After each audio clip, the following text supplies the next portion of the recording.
believe in reincarnation, you will have trouble understanding a lot of the difficulties of life by virtue of the fact that if you only have one lifetime, nothing seems to be fair. So it's good to believe in reincarnation. All early Christians until the 5th century, ecumenical council in Mycenae, where it was written out of the Christian religion. They did away with the idea of reincarnation. Yet the fundamental belief of Christianity is that Christ will reincarnate. But they don't believe in reincarnation for anybody else. Confused gender identity is very closely related to the wheel of rebirth, and what's happening is the esoteric teachings. I'm primarily referring to C.W. Leadbeater, who's this gentleman up here, probably the greatest clairvoyant, I believe the greatest clairvoyant who ever lived. Theosophical clairvoyant. And he said that there were 63 billion monads, that souls divine, each of us is a monad, an expression of God. And that there were 63 million monads seeking expression on the earth chain of evolution. We now have a little over 8 billion. We don't know of a time in the history of the world where there have ever been that many people in incarnation. May have been, perhaps in Atlantis, maybe even Lemuria, but doubtful. So we have all these people on the planet, and it exerts a pressure. It exerts the pressure on what we call the wheel of life, or the wheel of return. I've got some charts and graphs tonight, but I've been so busy today trying to get ready for everything. I didn't get them out, but we're going to continue this in our next meeting, which will probably be around the time of the 20th or 21st, I think we're looking at. I'm not sure what Friday the fall is. Would that be 24th? Would it be? Yeah. Not next week, the following. So anyway, 14 would be 28th, right? Yeah. So on the 28th, we'll have our next meeting. I've got to go out of town Sunday to visit my sister in Indiana, and I won't be back, but I'll be going for a week.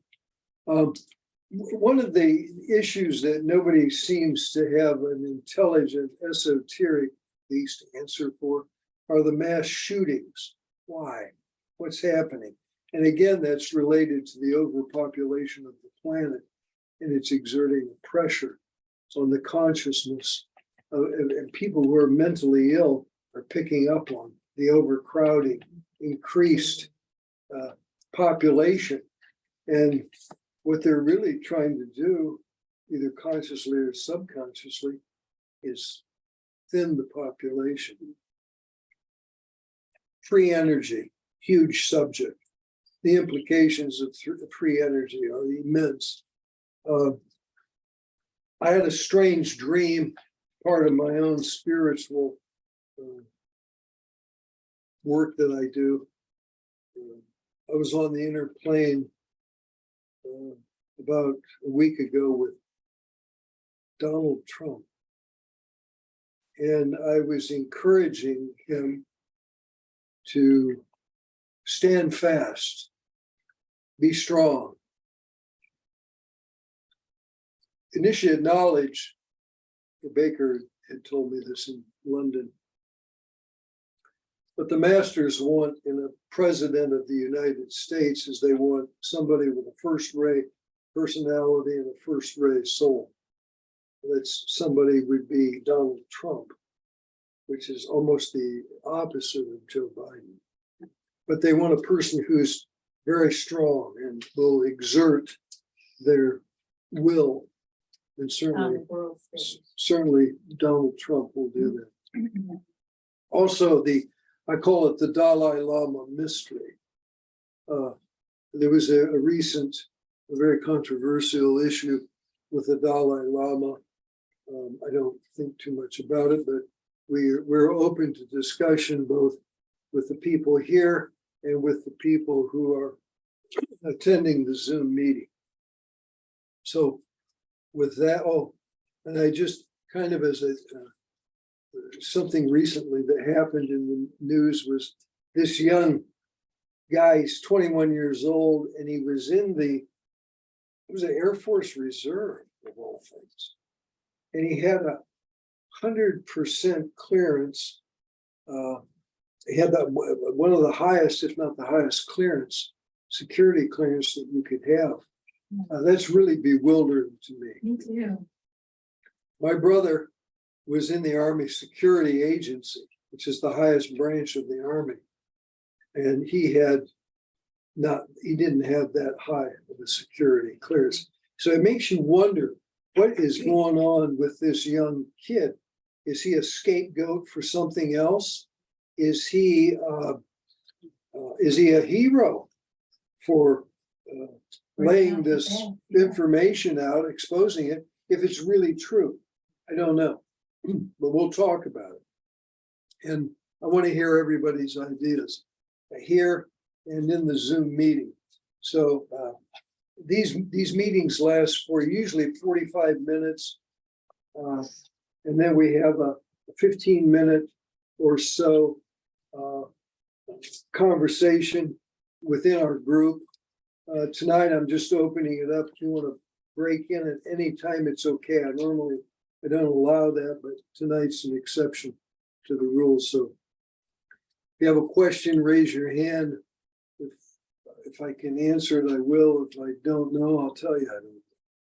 So I'm just an average guy trying to get through life like everybody else. I had something that was a little humorous and I wanted to share it with everybody. Somebody said today that it seems like the only really secure and classified documents in Washington, D.C. that nobody's able to pry into is the Jeffrey Epstein flight log. It's absolutely secure. And they can't tap into it for some, but they get everything else on the Ukrainians and the Chinese and the Russians and the Egyptians and everybody that's caught up in the current world events.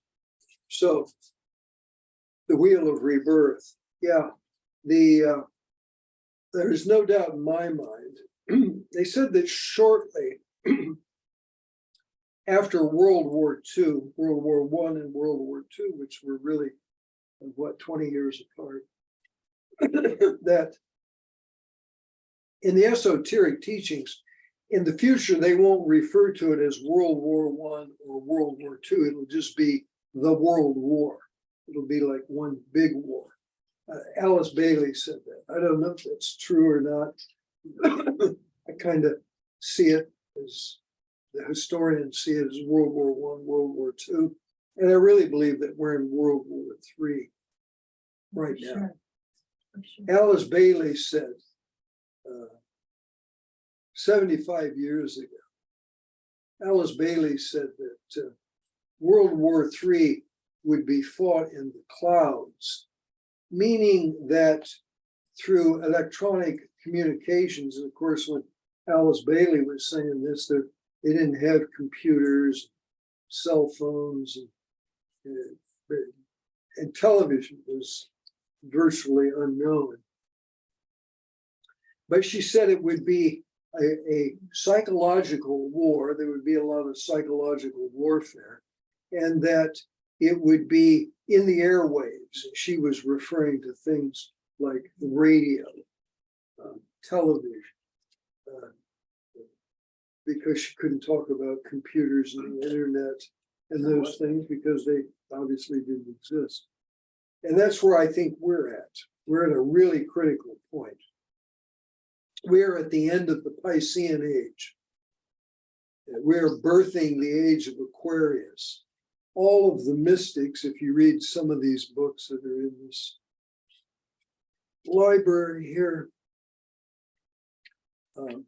it's talked about, but the idea is that history is repeating itself in an esoteric.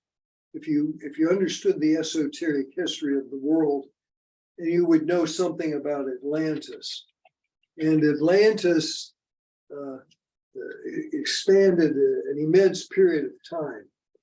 And during the life of the Atlantean civilization, which primarily was ending with what we call Egypt, although there are sub-races of the Atlantean root race that are still in existence, and that would include the Sino-Japanese.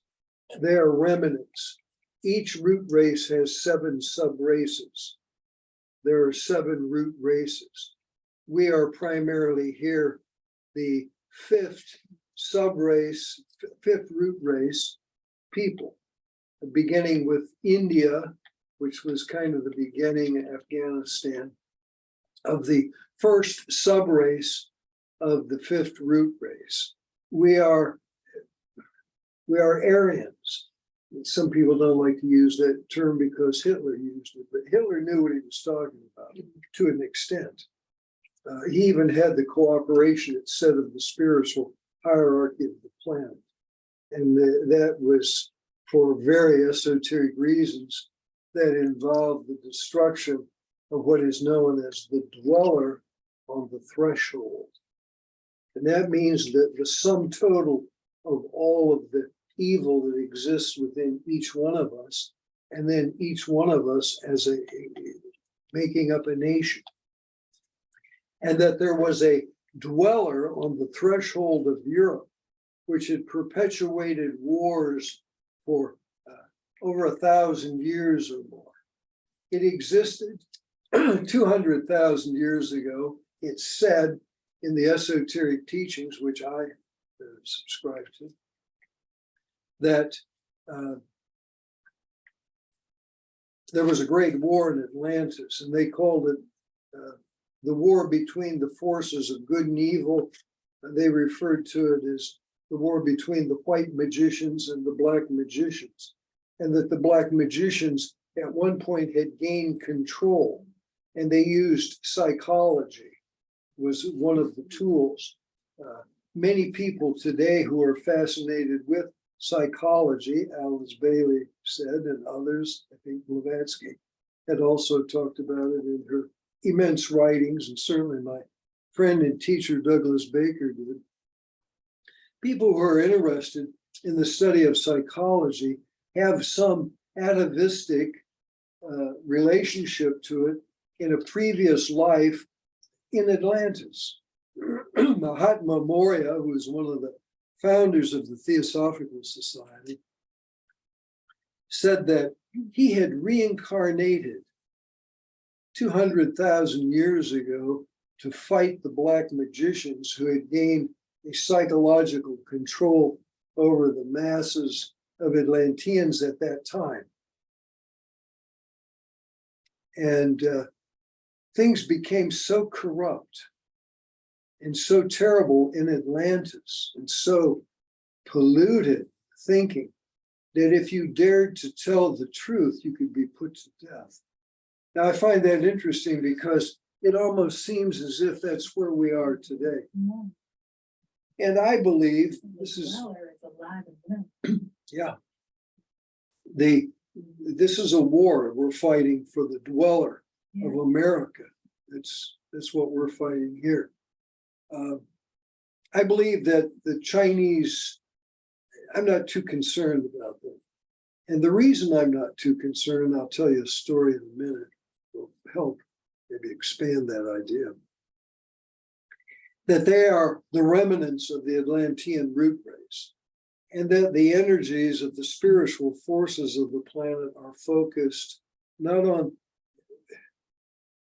the remnants of an Atlantean civilization, but the energies of the spiritual beings who live and work behind the scenes are focused on the 5th root race and not the 4th root race. Now, let me tell you a story. when the atom bomb was developed, they did it in record time. Even nowadays, people are astounded by how fast the atom bomb was developed. The esotericists, the mystics, the people with the knowledge who could see into the past and who could see into the future, say that the reason that it was developed so fast, that Oppenheimer and all those guys, Harold Urey, who invented heavy water, that they had done it before in Atlantis, and that they had reincarnated in the world at that time to reinvent it.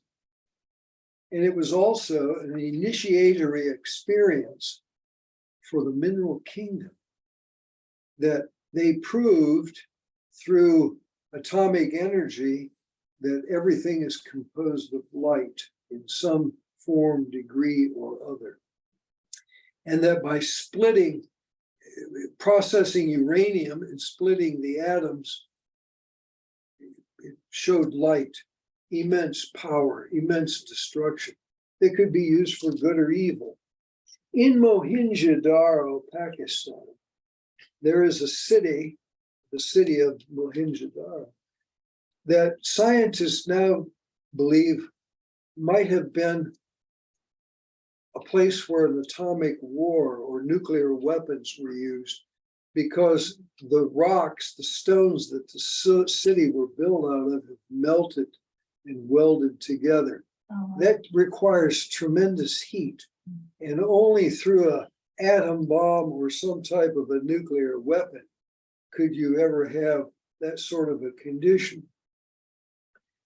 If you watch TV and you see these ancient alien guys that are on there, they'll talk about Mohenjo-Daro. And go there. And it's like a real place. I don't subscribe to what these guys are saying, but they are hitting on something that is significant. I may bring that up later. But the whole idea of a Atlantean civilization, which I believe the dark forces are now back. Yeah. We thought they were destroyed in World War II. We'll have to show my PowerPoint presentation I gave it at a college here in Michigan about 10 or 12 years ago, called Adolf Hitler and the Esoteric Significance of World War II. It's not what you think it was.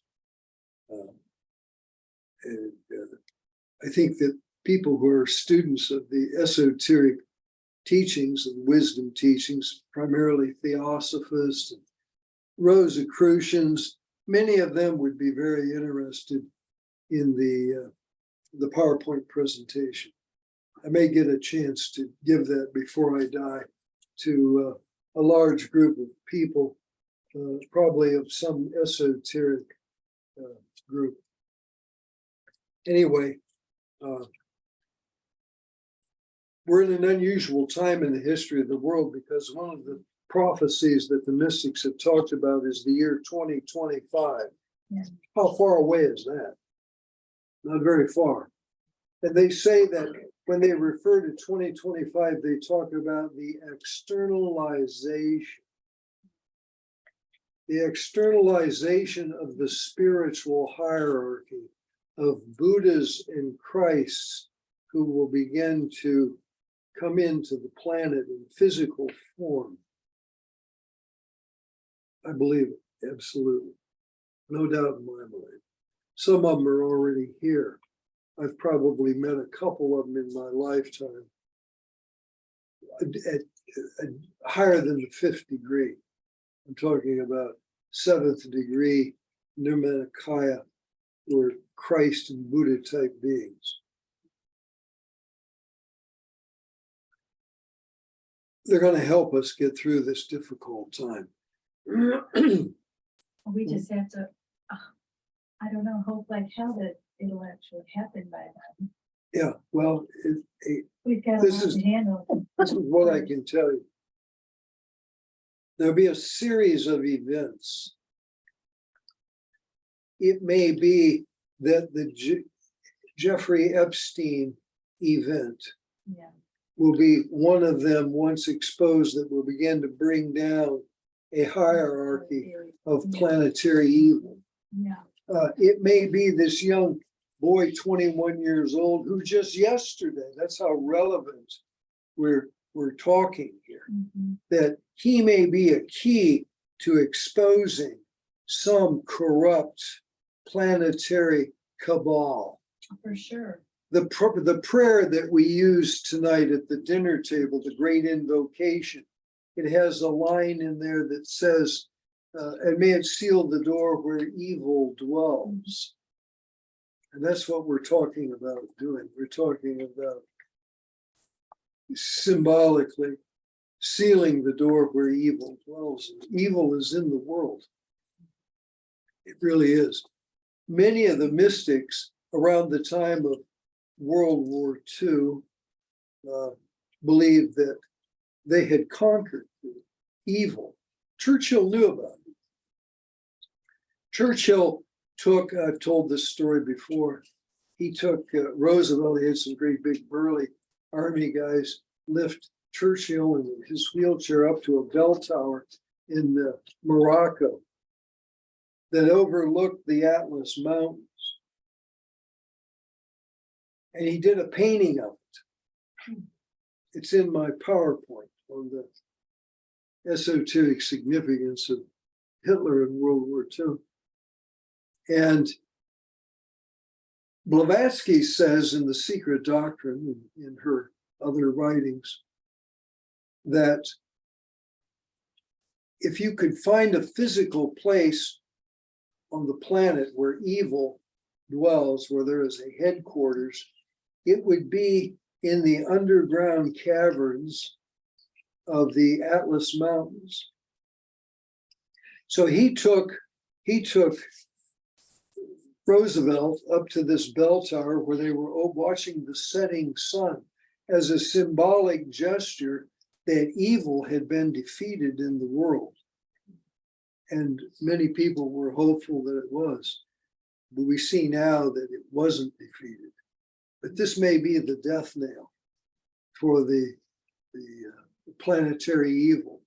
And if you believe what they're saying about the age of Aquarius, which Aquarius is ruled by Jupiter, which is the most benign of all of the planets, then the Aquarian age will be a benign age.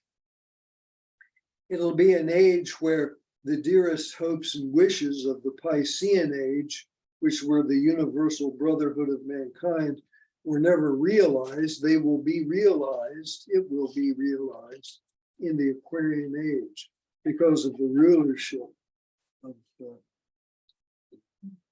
Jupiter as the esoteric ruler of Aquarius.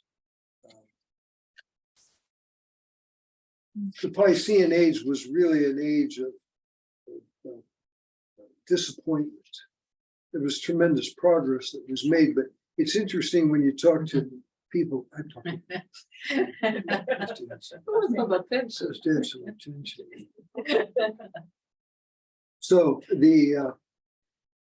a lot of people who are born in the sign of Pisces, either ascendant or sun, certainly the sun sign, and if they have both Pisces and in the rising sign and in the sun sign, you'll find that when they get to the end of their lives, I could cite examples. I won't, but I could cite examples on people who are in their 80s, esoteric people, brilliant people who feel like they're complete failures. And that's a characteristic of Pisces people. Baker said to me one time that he, on the inner planes, was in communication with Blavatsky, and that he had asked Blavatsky to give him a sign of Pisces, in the age of Pisces. And if you study esoteric anatomy, you know that the entire zodiac is expressed in the human body. And one of the places that we see Pisces being expressed is in the hands, which are fish-like. And the age of Pisces was the age of the fishes, the two fishes that are swirling, and also the feet. So in the hands and the feet are very Piscean in their symbolism. And so when he asked Blavatsky to give him a symbol of the Piscean age, Blavatsky went like this and rang her hands together, like the two fish of Pisces who are swirling. Perfect symbolism with a minimum amount of energy and effort, but a whole lot of wisdom behind it.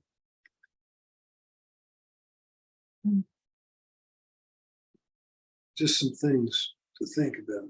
Confused gender identity, this latest fiasco on TV with this young guy who claims to now have been a woman for a year. The world's full of it. Why does it exist? Well, it exists because, again, the wheel of rebirth is speeding up. And that the time between death and rebirth, which at the end of World War II, I could remember dying in World War II. I was about 3 or 4 years old. I knew that I was killed. I could see myself in the event that took place charging up a hill. I didn't know anything about World War II. But I knew that I was a soldier, and I knew that I was killed. Well, I was born right after the war, just a few years after World War II. So as I got older, that made sense to me. Now, the population of the planet, when I was a little boy. Well, you reincarnated fast. Yeah, and that's what's happening with these people with the confused gender identity. They might have been 30 lives in the body of a woman. Okay, so then there's. And they died. And because the wheel of rebirth, this cycle that we go through, where we die, we enter the astral plane, we enter higher planes, it's being speeded up. So they're finding children all around the world. I've talked to some of them who remember dying in World War II. There was a book that was written, a little boy swore up and down he was an airplane pilot, and they invested. He was completely exasperated for his father, and finally his father gave in, and they began to investigate the things the little boy was telling. This is just a couple of years ago, and they found the plane, and then he remembered the serial numbers on his plane, and he remembered his buddies' names, and they were elderly men. And he remembered, could write the list of names. And this is happening all over the planet. So as far as the issue of homosexuality and bisexuality and transgender and gender identity confusion, the real reason behind all of that is that these souls are reincarnating at a rapid speed. They're going through this really an abbreviated cycle, and they're reincarnating. And how many times have you heard people say or read or saw on TV, some guys say, well, I'm a woman trapped in a man's body, or I'm a man trapped in a woman's body, whatever, see. And so they have this confusion. And that's the answer. One of the things that has absolutely astounded me, it doesn't anymore, but it did at first when I began to investigate it, was that there are large numbers of homosexuals who have an interest in the theosophical writings of Alice Bailey. And they're looking for answers. That's why they got involved in the esoteric to begin with. And so they were looking to find out about the soul and the mechanism of the soul. And some of them I'm at great odds with for a number of reasons. But the world is changing. And it's changing in unimaginable ways. And this is one of the things that we're bearing witness to. It'll pass. See, it'll eventually it'll work its way out. I wonder why it's sped up. Because the increased population of the planet. One of the things that's happened is that the astral body of the world of the earth has expanded in 100 years. It now is touching the moon. It's beginning to affect the gravitational pull of the moon on the earth. It also is helping to reestablish an astral body for the moon, which was destroyed billions of years before the earth. Mhm. The moon didn't evolve out of the earth. Even some scientists are still trying to promote the insane idea that some meteorite had come close to earth and cut out an immense amount of the molten earth in the area of the Pacific. And out of that, this is what the scientists, many of them still believe, that it was through that experience that the moon was created. It's not true. The moon existed long before. And then Blavatsky talked about it 150 years ago. And scientists have proven it, that the moon rocks that they found were much older than the Earth. So that alone defeats what the scientists are saying about the age of the Earth and the age of the moon. And if you read the esoteric teachings, and if you study Hinduism, the Bhagavad Gita, and you're knowledgeable of Mahayana Buddhism, these are the teachings. So I'm not making this stuff up. I'm not mentally insane, pulling this stuff out of the air. It's in the sacred writings of ancient religions and civilizations, and it resurfaced through Blavatsky in the 19th century. I have a comment question. Yeah. I think what you're saying about homosexuals and transsexuals relative to the increased rate of speed of reincarnation, that makes a pretty good amount of sense. I however think there's something else going on, particularly with younger people, that it's become, for whatever reason, very trendy now for young kids God, to yeah. experiment. Yeah. And That's the fallout. And it's It's the actively, fallout. and what I'm getting at is it's being actively promoted by certain forces. Oh my God. And I think what one has to ask is why? Why is that being promoted by certain forces? And I mean, I have certain opinions on that. I think it's that they're looking to break up the traditional family. Yeah. And, Why? You can take Why? that down the road several steps from there. I don't know if I want to do all that, but I'll do it for you. yeah, go ahead. So one night in London at Baker's home, just outside of London, periodically he and I would have these conversations of pretty abstruse stuff. And he told me one night, this is 14 or 15 years ago, he said that one of the deep secrets of the condition of the world was that there is a hierarchy. I just talked about black magic in Atlantis. That the television networks, the majority, and that many of the world leaders are involved in child sex trafficking. And there's one of the things that they want to do, because they know they're going to be exposed, they want to try to normalize it as fast as they can. So we'll just all kind of accept it.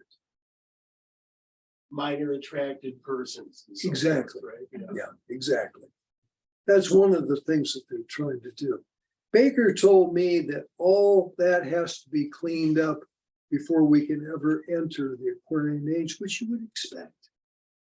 You would expect we got to clean it up. Well, and of course, this is why this Epstein Flight list has log. not been released. Yeah, yeah. They're releasing everything but the Epstein flight log. They can tap into all of the criminal activity around the world, but they can't tap into Hunter's computer and into the Epstein flight log for some reason, but they will. And that'll be one, I said, there would be a series of events. There'll be a series of events that will happen that will change the world for all time. And that may be part of it. See, it's not one thing. Right. It's a series of different things that will expose the corruption of the world and the dark evil forces that really and truly are real and are at play in the world. One of the other things that will happen will be free energy. Free energy will change the world for all time. One of the things that it will allow us to do is it will allow us to irrigate the deserts of the world. We've talked about it before here. It's worth mentioning again. But when you can irrigate the deserts of the world, you enrich the oxygen-nitrogen cycle of the planet and you restore health to the planet. And when you restore the health to the planet and the planet becomes oxygen enriched, the health of human beings is enriched and they live longer. And through a lot of discoveries, most people die from one or more of the major organ failures. There's 5 major organs. So they die from failure of one or a combination of organs. But in the future, they'll be able to heal and rebuild the organs into health, and people will live.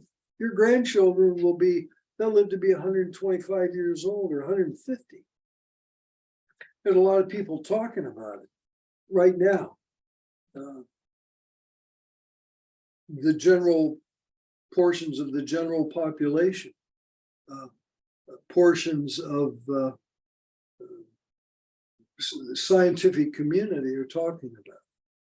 But the crux of it is that there'll be these events that will change the exposure of evil, the destroying of the evil forces of the planet.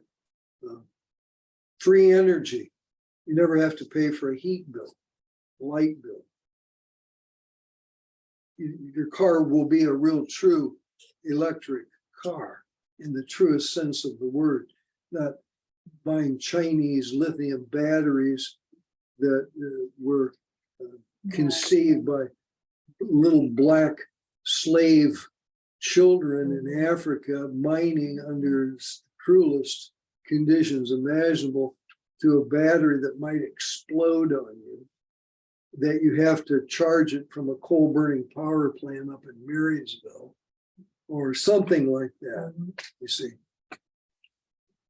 it's amazing how many people can't see that. You know, I'm really rather amazed at Elon Musk and his electric car, which I'm very suspicious of. I'm suspicious of a lot of things. I lived almost my entire life and I was never a conspiracy theorist. And now that I'm getting a little older, I'm a little wiser, I'm starting to put 2 and 2 together. I'm not so sure that maybe I am a conspiracy theorist. Well, I think a lot of us have seen these memes that will say, you need to come up with some new conspiracies because the old ones are all coming true. Yeah, that's right. So, yeah, the other issue is the issue of mass murder. 20 years ago, I was at a summer school convention in England, Claregate College. And Baker, of course, the founder of Claregate College, wrote all these books. They're all written by Douglas Baker. Plus, I have access now to 4 terabytes of his writings, which I'm hoping I can get put into book form. That would constitute about 1,000 books. He was the most prolific living author in the 20th century of esoteric books, with an additional 1,000 books, which Oh my would put him off the chart. Plus, before he died, he wrote 40,000 essays and vignettes on quantum physics, which are available in a PDF file. And it is absolutely mind-boggling stuff. And if there was ever a leap in human consciousness, something beyond the known esoteric writings, it would be in his life's work, which I contend is what we call the third outpouring. But the first outpouring was a 50-year period between 1875 and 1925. And between 1925 and 1975, and from 1975 to 2025 is the third 50-year outpouring. I believe that that's the period that I was born to be a part of. I didn't come into the planet to rehash old teachings, which is what they're all doing. I came into the planet because of a karmic connection to Douglas Baker, who also reincarnated to give out new teachings and new perspectives. And that's what we do here. It's what we do at my house, Kathy. I was wondering what was going My on. neighbor. over here. Now you know. You know what I'm doing. Thank you. And so the next on my list was the mass shootings, and not dissimilar to the increased speeding up of the cycle of rebirth, but the increased population has caused many people who are mentally ill to wantonly kill others. Somebody said the other day, it was kind of humorous and in a pathetic way, that the bulk of the mass murderers are Democrats. And I can't prove or disprove that, but I thought it was funny in a very sad way. Well, But- it is Go ahead. somewhat true, and they, the media, the White House, they say that it's all, MAGA Republicans, and it's not, it's not at all. Transgenders. Yeah, a lot of them have been, Yeah. last handful of them have been transgender, yeah. But we need to be careful and comfort them because they're disturbed. Right, we need, And, they're the victims, right? Yeah, we don't, Yeah. they don't remember the victims, that they're can't grow up to be American.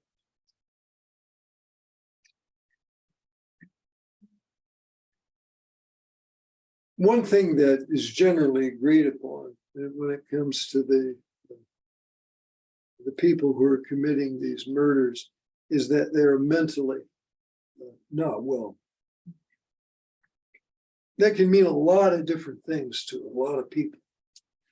Well, with COVID and the vaccines, like The major. sum total Yeah. of all of those things Right. and the increased population of the planet, which Baker said that the real reason was the overcrowding. They're feeling overcrowded.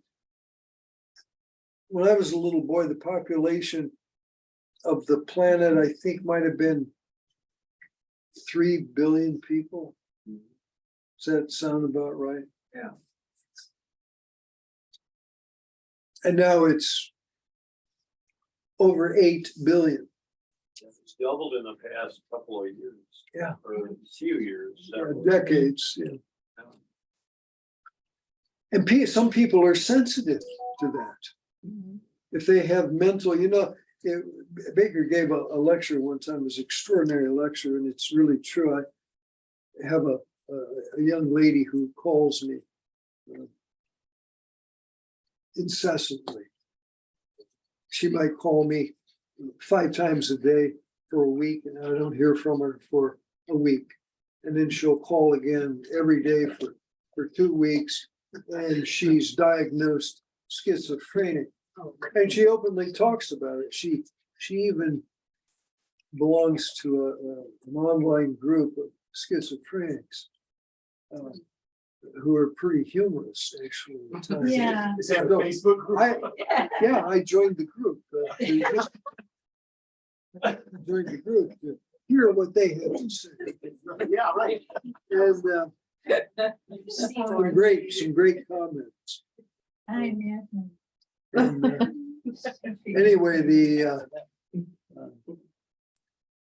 I was explaining to her about this lecture that Baker had given, where he says that there's a thin line between schizophrenia and discipleship. I have a sister who's diagnosed schizophrenia. Why we're She here. had visions, extraordinary visions. And of course, when you start to see through the veils, Vision of what? God and angelic beings and things like that, very spiritual stuff. They gave her something like 25 electroshock. Oh, I'm so. Yeah. Yeah. But- And so they burned her brain, Yeah, they did. burned her brain. But what is interesting is that her memory is just pristine. It has rebuilt, the brain has rebuilt itself. It's healed itself. And her memory is just startling. My oldest sister, who passed away last July, and I were just flabbergasted by the things that she could remember and the detail through which she could remember. But also, I don't know if I can't remember what book was talking about very super genius people, and whatever that disease is. Schizophrenia. Yeah, there is just very thin line. Mhm. And if there's almost that, but they're not, and they become like geniuses. Mhm. It's just so weird. I was reading a book about it actually. Mhm. And some of the people like very capable a lot of different things. Mhm. And they're not normal people like with normal brain, but Mhm. they're just extremely smart, and they have something very, very, very special what their brain can do. Yeah, that's what I'm talking about, that there's a very thin line between some people who are mentally ill and some people who are spiritually enlightened. A lot of times they confuse their spiritual growth and development and awarenesses with mental illness. And of course, they immediately want to put everybody on psychiatric drugs. This young lady I'm telling you about, she'll be here at some of our meetings. Oh, I remember her. Remember Rain, her name is Rain Udine.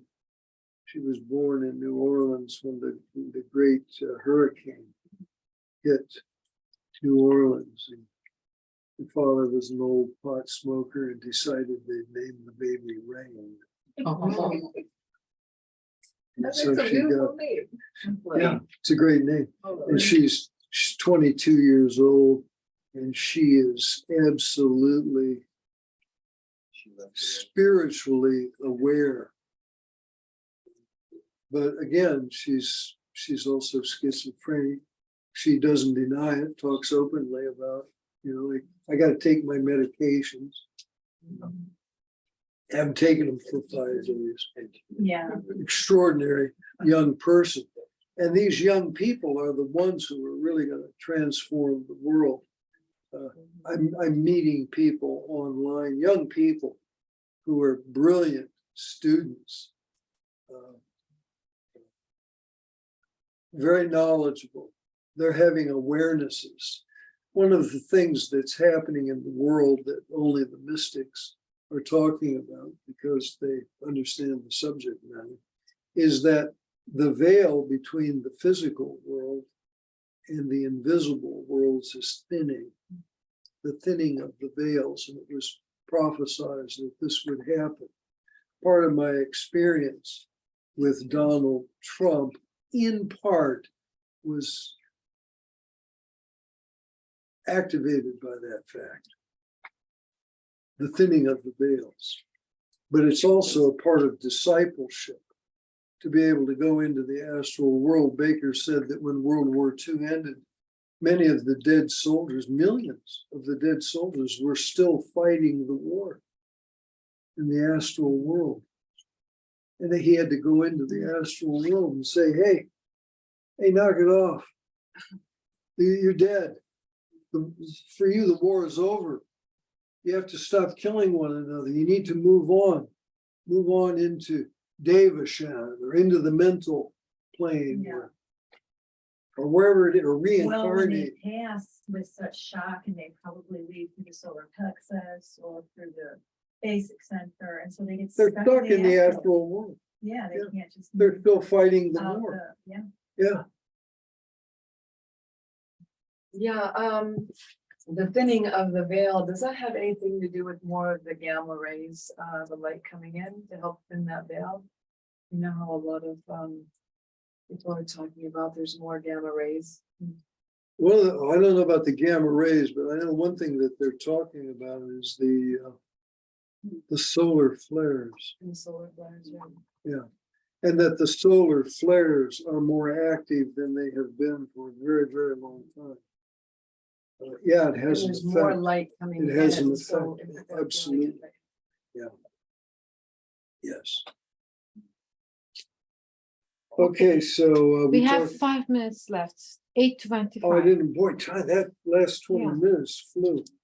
Okay, Yeah. so the issue and the controversy that we talked about earlier, and I don't want people to throw stones at me, but concerns the Dalai Lama, which some of us have met him, and most of us are aware of him and his whatever it is he's doing in the world, his work. So there was this terrible thing about the Dalai Lama, and he's a homosexual, and told some little boy to suck his tongue, and stuck his tongue out. But that's a thing that they do in Tibet and in Bhutan and Nepal. Some certain groups of religions, people of those cultures expose their tongue. And so I think a lot of people might have jumped the gun a little early on it. This is what I believe. I don't know whether he did it or not, but I know that the Dalai Lama's brother, Norbu, for years lived at Indiana University. He was a professor, Bloomington, Indiana, one of the most beautiful college campuses in the world, in the rolling hills of southern Indiana, gorgeous limestone buildings from the limestone quarries that built the Empire State Building in New York City are in southern Indiana. They took those limestone quarries and built the gorgeous buildings of Indiana University. And Norbu, the brother of the Dalai Lama, was a professor. And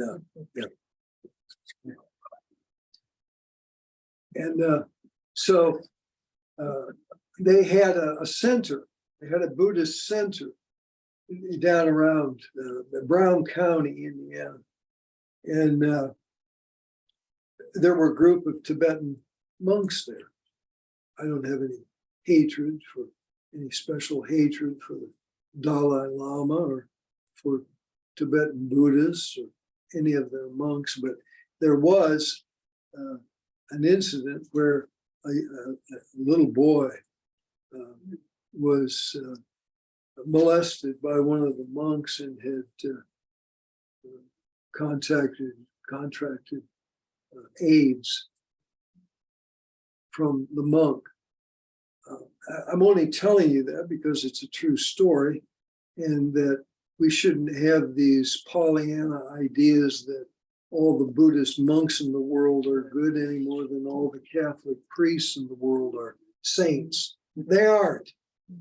And I've always had a problem with the Dalai Lama, who I was suspicious of, not talking about homosexual. I'm talking about whether or not he's a real true Dalai Lama. So I asked Baker about it one time, and Baker told me that he had talked to Christmas Humphreys, an English theosophist, himself, I believe, an initiate being. And he said, Christmas, what do you think of the Dalai Lama? And Christmas Humphreys said, I think that he's a jackass. I concur. Anytime I've ever heard that guy speak, he has no depth. Right. There's just no, he blows, people are dying for answers and Yeah. meaning and serious questions, and he makes some stupid, benign comment. Now, the glamour that many of these fans of the Dalai Lama suffer from is this idea that when he dies and he reincarnates, a band of monks go out and find him, and that the rainbow is shining on the house where this gifted child is. And they have 100 objects, and they lay them out on huge blankets on the ground, and the child picks 14 of the objects that he owned in a previous life. Okay, David, 8:30, maybe Yeah. somebody maybe have a question Okay, for a couple more minutes, yeah.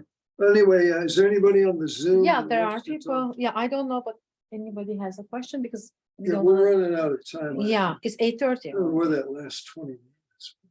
Time speeded. Do you have time to finish your story on this or no? Do you have time to finish that story that you were just telling? About the Dalai About Lama taking the stones, they have to choose 14 or 13 stone objects. objects. And so, according to Christmas Humphreys and others, they make mistakes. They make mistakes. They're not infallible.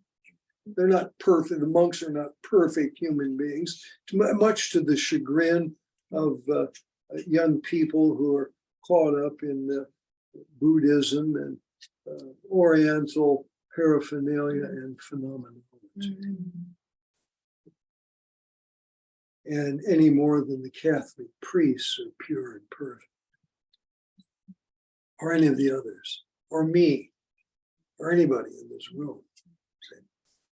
So that's what I'm saying. I believe what Christmas Humphrey said is absolutely right. Baker believed it. I believe it, not because Baker believed it. I've always been suspicious of it. I went to Ann Arbor to see him, and I was horribly disappointed. A lady friend from down in Livonia called me, and I got 2 tickets, and you want to go? And I thought, what the hell? Yeah, I'll go. I've seen him on TV, and let's see what he's like in real person. I was not that far from him.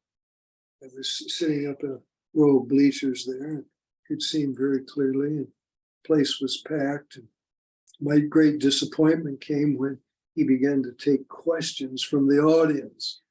And these people were pouring their souls out, asking for enlightened answers. And the guy was just blowing them off, that You mentioned, no real true Dalai Lama, I'm convinced, would ever do that. I've met spiritual beings in my life, very highly evolved spiritual beings, and they don't blow you off and make childish answers. It's just not it. earlier you mentioned that Christmas, Humphreys, huh? Christmas Humphreys. Yeah, that he said that, He's an old time approximately theosophist. 1 of every 10 Dalai Lamas are the real. Only 1 in 10. He said that Humphreys said that only 1 in 10 is a true Dalai Lama. Let that sink in, because that's what I believe.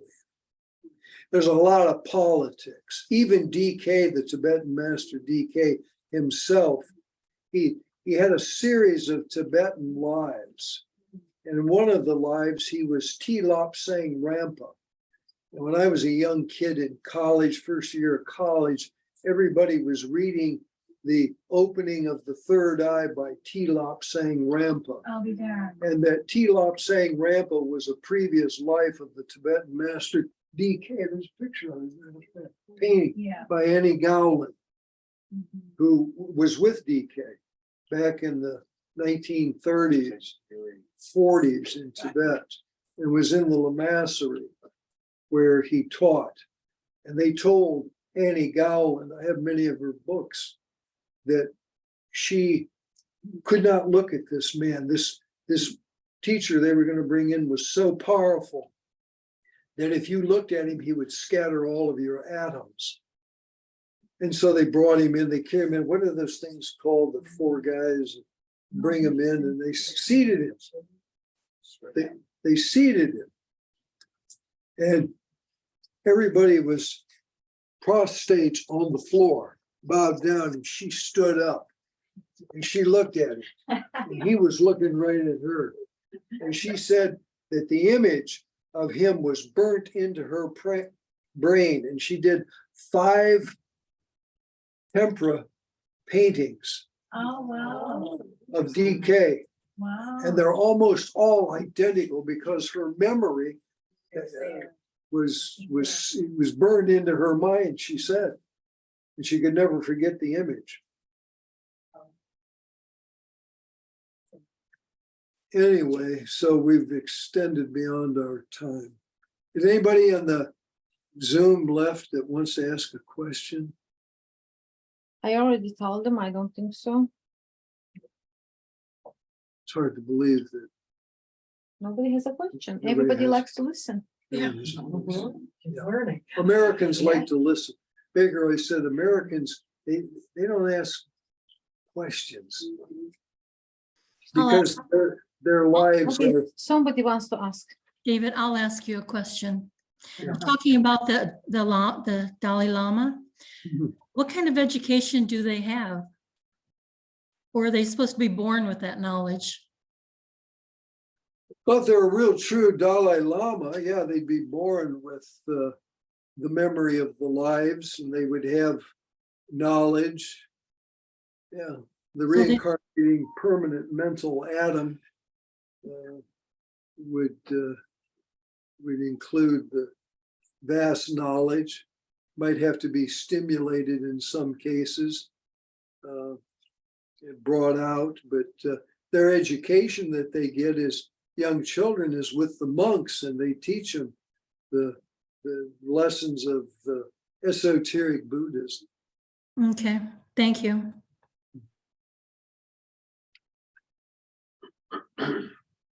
Okay, well, what we do at the end of the evening, if anybody have any questions?